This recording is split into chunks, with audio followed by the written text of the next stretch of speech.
ठंड इतनी थी कि घर से बाहर निकलना मुश्किल हो जा रहा था और बच्चे स्कूल जाने से डर रहे थे।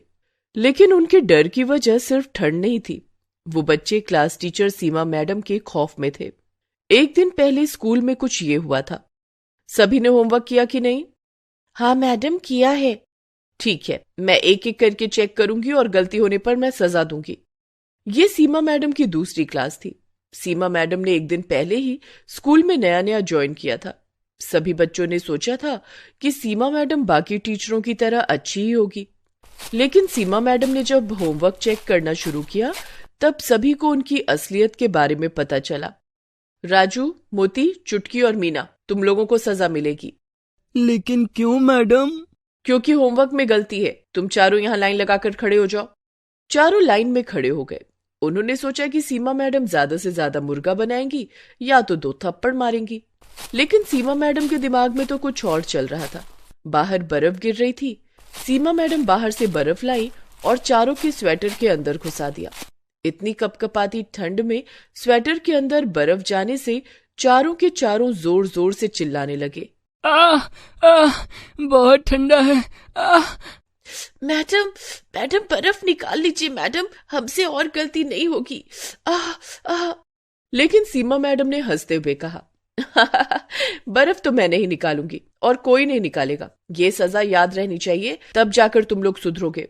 और हाँ, ये बात अगर घर पर किसी को बताई तो और ज्यादा सजा मिलेगी। सारे बच्चे बहुत डर गए। राजू, चुटकी, मोती और मीना चारों ठंड से कांपते हुए अपनी अपनी जगह पर बैठ गए। क्लास खत्म होने के बाद सीमा मैडम बाहर चली गई। तब बाकी बच्चों ने चारों के स्वेटर से बर्फ निकाल दिया। उनको थोड़ी सी राहत मिली। लेकिन तभी सीमा मैडम वापस आ गई। किसने निकाला बर्फ? किसने किया? किसी ने उत्तर नहीं दिया। मेरे मना करने के बावजूद तुम लोगों ने स्वेटर से बर्फ निकाला। तुम सब सजा के ही लायक हो, सबको सजा मिलेगी। ये बोलकर सीमा मैडम ने सभी के स्वेटर में बर्फ घुसा दिया और शाम तक घर लौटते लौटते सभी को जुकाम हो गया। राजू की माँ सुनीता कहने लगी, क्या हो गया बेटा? सुबह तक तो तू ठीक था, अचानक से जुकाम कैसे हो गया तुझे? राजू सब कुछ सच सच बताने जा ही रहा था, लेकिन तभी उसे सीमा मैडम की बात याद आ गई। और हाँ, ये बात अगर घर पर किसी को बताई तो और ज्यादा सजा मिलेगी। ये सोचकर राजू डर गया और उसने अपनी माँ से कहा, माँ, वो बाहर बहुत ठंड है ना, ऊपर से बर्फबारी भी हो रही है, इसीलिए ठंड लग गई है। मैं कल स्कूल नहीं जाऊंगा। नहीं जाएगा? लेकिन क्यों बेटा? थोड़ा सा जुकाम ही तो है। नहीं माँ, जुकाम ठीक होने के बाद ही स्कूल जाऊंगा। नहीं बेटा, एग्जाम सर पर है, अभी स्कूल जाना ही होगा।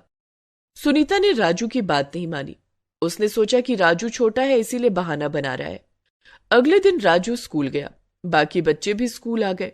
वो सभी सीमा मैडम के खौफ में थे। आज भी सीमा मैडम आएंगी और हमसे कुछ ना कुछ करवाएंगी। मुझे तो बहुत डर लग रहा है, पता नहीं आज क्या होगा। कुछ देर बाद सीमा मैडम क्लास के अंदर आई और कहा, बच्चों, आज पढ़ाने का मूड नहीं है, आज मैं आराम करूंगी। राजू, चुटकी यहाँ आओ और मेरे पैर दबा दो। सीमा मैडम कुर्सी पर बैठ गई। राजू और चुटकी पैर दबाने लग गए। अरे अच्छे से दबाओ, ताकत नहीं है क्या? मैडम, मुझे जोर की भूख लगी है। तुम लोग टिफिन लाए हो ना? हाँ मैडम, लाए हैं। हाँ तो एक एक करके मेरे सामने टिफिन ले आओ। जिसका खाना मुझे अच्छा नहीं लगेगा उसे सजा मिलेगी। ये सुनकर डर के मारे सभी बच्चों के हाथ पैर ठंडे पड़ गए। बच्चों ने अपना अपना टिफिन लेकर लाइन बना लिया। लाइन में सबसे आगे टीना थी।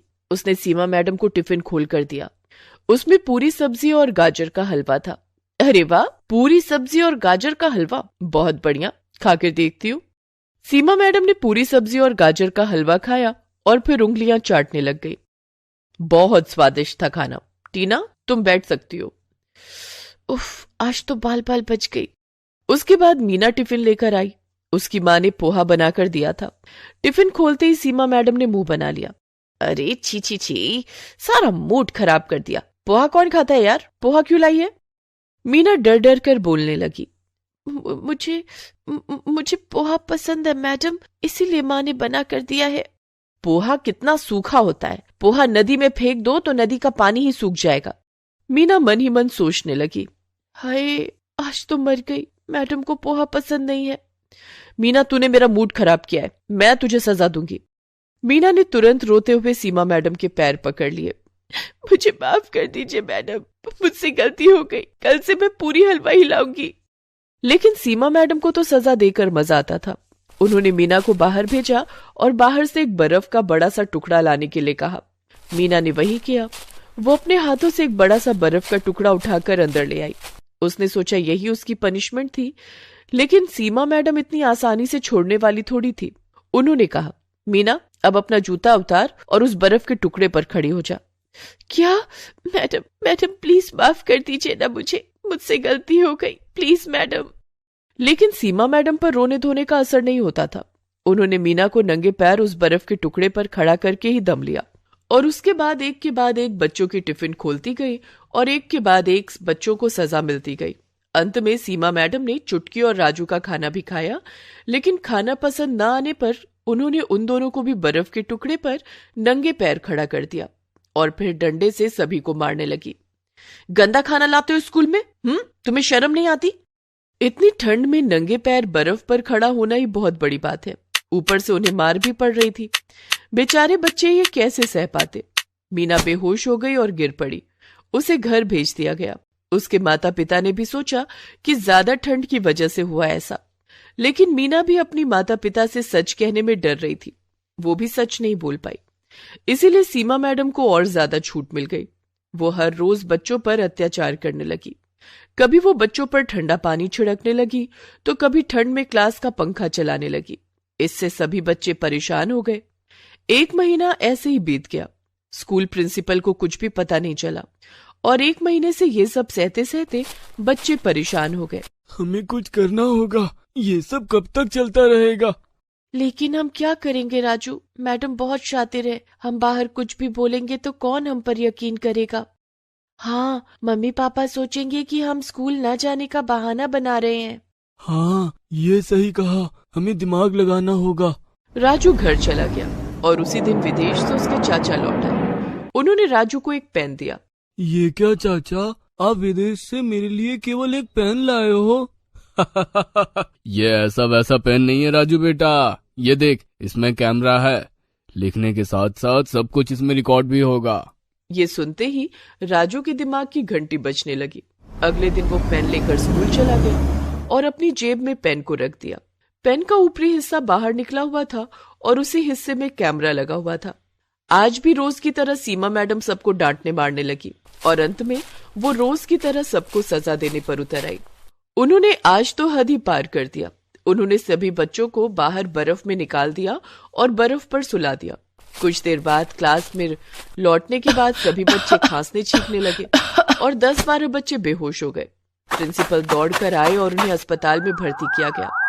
सभी बच्चों के पेरेंट्स अस्पताल चले आए। लेकिन ये सब हुआ कैसे? हाँ, सभी एक साथ बीमार कैसे पड़ गए? सीमा मैडम पास ही में खड़े होकर हंस रही थी। तभी राजू ने कहा, ये सब सीमा मैडम की वजह से हुआ है। क्या? मेरी वजह से? क्या बोल रहे हो तुम राजू? मैं तुम लोगों से कितना प्यार करती हूँ। झूठ, सब कुछ झूठ। ये देखिए। राजू ने पेन निकाला और उसे फोन से कनेक्ट करके सभी को सब कुछ दिखाया। सीमा मैडम की हालत खराब हो गई। इतनी ठंड में भी वो पसीने पसीने होने लगी और पेरेंट्स सीमा मैडम पर बहुत गुस्सा हो गए।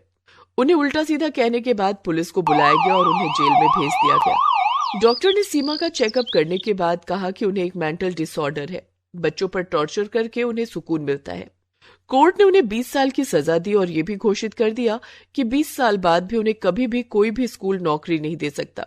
ऐसे ही राजू की होशियारी से बहुत सारे बच्चों की जान बच गई और सीमा जेल में सड़ने लगी। अदिति 9वीं क्लास में पढ़ती थी। वो काफी मोटी थी। उसे मूली के पराठे बहुत पसंद थे। मूली के पराठे खा खा कर वो और भी ज्यादा मोटी हो गई थी। उसके मूली के पराठे खाने की आदत से सब परेशान थे। अदिति बेटा, जल्दी से नाश्ता कर लो, स्कूल की बस आती ही होगी। माँ, आपने नाश्ते में क्या बनाया है? आज तो मैंने आलू के पराठे बनाए हैं। माँ, आपको पता है ना कि मुझे मूली के पराठे कितने पसंद हैं। आप मूली के पराठे क्यों नहीं बनाती? मैं स्कूल तभी जाऊंगी जब मुझे मूली के पराठे खाने को मिलेंगे। अदिति बेटा, अभी तो गर्मियों का मौसम है। मूली का सीजन तो ठंड में आता है। ठंड का मौसम आने दे, तुझे मूली के पराठे बनाकर खिलाऊंगी। प्रॉमिस? प्रॉमिस बेटा। अदिति उस दिन आलू के पराठे खाकर और वही लंच में लेकर स्कूल चली जाती है, लेकिन उस दिन से वो ठंड के आने का इंतजार करने लगती है। अक्टूबर का महीना था। अदिति जल्दी से अक्टूबर के खत्म होने का इंतजार करने लगती है। नवंबर से ठंड शुरू हो जाएगी, तब बाजार में मूली आ जाएगी और मम्मी मुझे मूली के पराठे बनाकर खिलाएगी। अदिति दिन गिन रही थी। कुछ दिनों के बाद अक्टूबर का महीना खत्म हो गया और नवंबर का महीना शुरू हो गया था। अदिति एक दिन स्कूल बस से घर लौट रही थी, तभी उसने घर के पास देखा कि सब्जी वाला ठेले पर मूली बेच रहा था। उस दिन घर जाकर उसने अपनी माँ से कहा, माँ, बाहर सब्जी वाला ठेले पर मूली बेच रहा है, चलो ना मूली खरीद लो। प्रीति बाहर जाकर देखती है तो सब्जी वाला मूली बेच रहा था। सब्जी वाले भैया, मूली कैसे दिए? 60 रुपए किलो मैडम। इतना महंगा? बहन जी, सीजन का नया मूली है, अभी अभी बाजार में आया है, महंगा तो होगा ही। भैया 50 रुपए किलो लगा दो। नहीं हो पाएगा बहन जी, इतनी तो हमारी खरीद भी नहीं है। सब्जी वाला जाने लगता है। अदिति जिद करने लगती है, माँ, आपने कहा था कि ठंड के मौसम में आप मूली के पराठे बना कर दोगी, आपने मूली क्यों नहीं खरीदी? प्रीति को मूली खरीदनी पड़ती है। वो सब्जी वाले को रोकती है, भैया जरा रुको, 1 किलो मूली देते जाओ। ये लो बहन जी। सब्जी वाला 1 किलो मूली प्रीति को देता है। ये लो आपके 60 रुपए। मूली देखकर अदिति बहुत खुश हो जाती है। उस रात डिनर में प्रीति मूली के पराठे बनाती है। अदिति ने 4 मूली के पराठे खा लिए। माँ, मुझे एक और पराठा चाहिए। अदिति बेटा, तूने 4 पराठे पहले ही खा लिए, जरा अपने वजन की ओर भी देख, कितना ज्यादा है। इतने पराठे खाएगी तो और मोटी हो जाएगी। ठीक है माँ, अभी मत दो, लेकिन कल सुबह नाश्ते में मुझे मूली के पराठे ही चाहिए, मैं तभी स्कूल जाऊंगी। ठीक है अदिति, कल सुबह तुझे मूली के पराठे ही दूंगी। दूसरे दिन भी प्रीति अदिति को नाश्ते में मूली के पराठे बनाकर देती है। अदिति नाश्ते में भी मूली के 4 पराठे खा जाती है। अदिति, तूने रात में भी मूली के 4 पराठे खाए थे और अभी नाश्ते में भी। बेटा, इतना ज्यादा खाएगी तो और मोटी हो जाएगी। माँ, मैं मूली के पराठे देखकर खुद को नहीं रोक सकती। मूली के पराठे खाकर अदिति स्कूल चली जाती है, लेकिन वहां स्कूल में क्लास टीचर उसे ब्लैक बोर्ड के पास बुलाकर कहती है कि वो बच्चों को गणित का सवाल हल करके दिखाए। अदिति ब्लैक बोर्ड पर गणित का सवाल हल कर ही रही थी कि उसने बहुत गंदी गैस छोड़ दी। मूली के पराठे खाने के कारण उसकी गैस से बहुत गंदी बदबू आ रही थी। क्लास के सभी बच्चे अपनी अपनी नाक बंद करके क्लासरूम छोड़कर बाहर आ गए। क्लास में हंगामा बच गया। अदिति, ये सब क्या है? क्या तुम स्कूल आने से पहले फ्रेश नहीं होती? होती हो ना मैडम, वो क्या है कि कल रात मैंने मूली के पराठे खाए थे और आज सुबह भी मूली के पराठे खाए। क्या? कल रात भी और आज सुबह भी? हाँ, मुझे मूली के पराठे बहुत पसंद हैं। लेकिन तुम्हारी पसंद का नुकसान हम सबको भरना पड़ रहा है। लेकिन अदिति को इन सब से कोई फर्क नहीं पड़ा। वो तो अब भी मूली के पराठे खाने पर उतना ही जोर देती। घर आकर उसने अपनी माँ से कहा, माँ, मूली खत्म हो गई क्या? हाँ, खत्म हो गई, सबके पराठे बनवाकर तूने खा लिए। अदिति के पिताजी वहीं सोफे पर बैठे थे और अपने लैपटॉप पर ऑफिस का काम कर रहे थे। उन्होंने अदिति से कहा, क्या बात है अदिति, तुम्हें मूली के पराठे खाने हैं क्या? हाँ पापा। ठीक है, मैं अभी ऑनलाइन ऑर्डर कर देता हूँ, 10 मिनट में मूली आ जाएगी। शेखर, इसने कल ही तो मूली के पराठे खाए हैं और आज सुबह नाश्ते में भी मूली खाकर स्कूल गई थी। आप भी ना इसकी हर जिद मान लेते हैं। रोज रोज मूली के पराठे कौन खाता है? खाने दो ना प्रीति, वैसे भी गर्मियों के मौसम में मूली कहाँ मिलती है, सिर्फ ठंड की ही तो बात है। थोड़ी देर में घर की घंटी बजती है और डिलीवरी बॉय मूली देने आता है। अदिति खुशी खुशी मूली रिसीव करती है और किचन में प्रीति को लाकर देती है। माँ, ये लो मूली, आज रात में मूली के पराठे बनाना।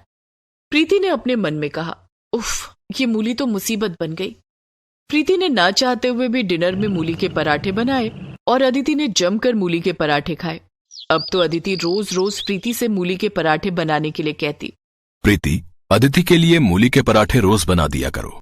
अदिति को अब रोज मूली के पराठे खाने के लिए मिलते, जिसे खा खा कर वो और ज्यादा मोटी हो गई थी और स्कूल में रोज गंदी गैस छोड़ती थी। स्कूल के बच्चे और टीचर सभी उसकी इस आदत से परेशान हो गए थे। इसी तरह नवंबर का महीना बीत गया और दिसंबर भी आ गया। अब तो ठंड और बढ़ गई थी। ऐसे में अदिति का मूली के पराठे खाना और भी बढ़ गया। प्रीति मूली के पराठे बनाकर और रोज रोज खाकर परेशान हो चुकी थी। एक बार की बात है, अदिति के स्कूल में वार्षिक समारोह होने वाला था। अदिति ने घर आकर शेखर को ये बात बताई। पिताजी, स्कूल में वार्षिक समारोह होने वाला है जिसमें सभी बच्चे भाग लेंगे। मैं भी एक डांस प्रोग्राम में भाग लूंगी। हाँ अदिति बेटा, तुम वार्षिक कार्यक्रम में जरूर भाग लेना। रोज डांस की प्रैक्टिस करोगी तो शायद तुम्हारा मोटापा भी थोड़ा कम हो जाएगा। लेकिन शेखर ने जैसा सोचा था वैसा नहीं हुआ। अदिति ने वार्षिक कार्यक्रम में भाग तो ले लिया, लेकिन डांस की प्रैक्टिस करने के बाद उसे और ज्यादा भूख लग जाती और वो पहले से भी ज्यादा खाना खाने लगी। अब वो पहले से ज्यादा मूली के पराठे खाती। ओहो, मैं तो मूली खरीद खरीद कर थक गई हूँ, कहीं देश में मूली का अकाल ना पड़ जाए। ऐसा बड़बड़ाते हुए प्रीति सब्जी वाले को रोकती है। सब्जी वाले भैया, रुकना जरा। बोलिए बहन जी, क्या दूं? मेथी का साग, बथुआ का साग, ताजे ताजे बैंगन या गाजर? अरे ये सब छोड़ो, मुझे 1 किलो मूली दे दो। रोज रोज मूली के पराठे खाती हो बहन जी? कभी कोई और सब्जी भी खाकर देखो। ठंड का मौसम है, इतनी सारी हरी पत्तेदार सब्जियां हैं, सब अभी खेत से तोड़ कर लाया हूँ। प्रीति ठंडी सांस भरते हुए कहती है, हमारे घर में तो सिर्फ मूली के पराठे ही खाए जाते हैं, आप मुझे मूली ही दे दो। फिर 1 किलो मूली में क्या होगा? आप 2 किलो मूली ले लो, क्योंकि कल मैं सब्जी लेकर नहीं आऊंगा। सब्जी वाला प्रीति को 2 किलो मूली दे देता है। प्रीति मूली के पराठे बनाती है। इधर अदिति का वार्षिक कार्यक्रम नजदीक आ गया था। माँ, कल हमारे स्कूल में वार्षिक कार्यक्रम है, आपको और पापा को स्कूल आना है। ये रहा पास, ठीक 11 बजे आप दोनों स्कूल आ जाना। ठीक है अदिति बेटा, मैं और तेरे पापा स्कूल आ जाएंगे। माँ, कल नाश्ते में मूली के पराठे बना देना और मुझे लंच में भी 4 मूली के पराठे दे देना। ठीक है। दूसरे दिन अदिति नाश्ते में 4 मूली के पराठे खा लेती है और लंच में भी 4 मूली के पराठे लेकर जाती है 11 बजने से पहले। कार्यक्रम खत्म होने में पता नहीं कितना वक्त लग जाएगा, मैं लंच अभी ही कर लेती हूँ। और अदिति ने लंच में मिले मूली के पराठे खा लिए। अदिति को इस बात का अंदाजा नहीं था कि इतना ज्यादा मूली के पराठे खाना उसके लिए कितना मुश्किल हो जाएगा। जब 11 बजे कार्यक्रम शुरू हुआ तब अदिति अपने क्लास के बच्चों के साथ एक डांस परफॉर्म कर रही थी, लेकिन उसी बीच मूली के पराठों ने अपना असर दिखाना शुरू किया और अदिति गैस छोड़ने लगी। गैस की बदबू इतनी गंदी थी कि स्टेज पर नाच रहे दूसरे बच्चे स्टेज छोड़कर भागने लगे। सारे बच्चे स्टेज छोड़कर भाग गए और अदिति अकेली रह गई। इस तरह उसका डांस शो पूरा नहीं हो पाया। कार्यक्रम में मौजूद स्कूल के प्रिंसिपल, टीचर, स्कूली बच्चों के अभिभावक भी गैस की गंदी बदबू से अपनी अपनी कुर्सी छोड़कर भाग गए। सभी एक दूसरे के साथ कानाफूसी कर रहे थे। कार्यक्रम में आए अदिति के माता पिता को काफी शर्मिंदगी महसूस हुई। अदिति रोते हुए उनके पास आई। माँ, देखो ना, सभी लोग कार्यक्रम छोड़कर भाग गए और सब मेरे बारे में पूछ रहे हैं। अदिति बेटा, मैंने तो तुम्हें पहले ही कहा था कि इतना ज्यादा मूली के पराठे खाना ठीक नहीं है। ये सब उसी का नतीजा है। मूली के पराठे खा खाकर तुम और भी मोटी हो गई हो और आज तो जो हुआ तुमने देख ही लिया। सॉरी मम्मी, मैं आज के बाद मूली के पराठे नहीं खाऊंगी। चलो, देर आए लेकिन दुरुस्त आए।